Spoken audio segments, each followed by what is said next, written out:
Exosome treatment for kidney disorder.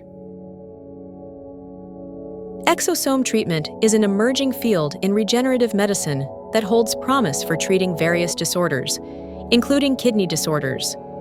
Exosomes are tiny vesicles secreted by cells that contain various molecules such as proteins, RNA, and lipids. They play important roles in cell-to-cell communication and can potentially be used as therapeutic agents. Long-term follow-up is crucial for assessing the durability of treatment effects and the prevention of disease recurrence or progression. Monitoring renal function, imaging studies, and clinical symptoms over an extended period can help determine the sustained efficacy of exosome therapy for kidney disorders.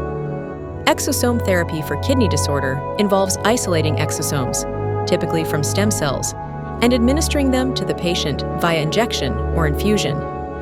Exosomes deliver regenerative factors to damaged kidney cells, promoting tissue repair, reducing inflammation, and improving renal function. Monitoring renal biomarkers and clinical outcomes guides treatment efficacy assessment.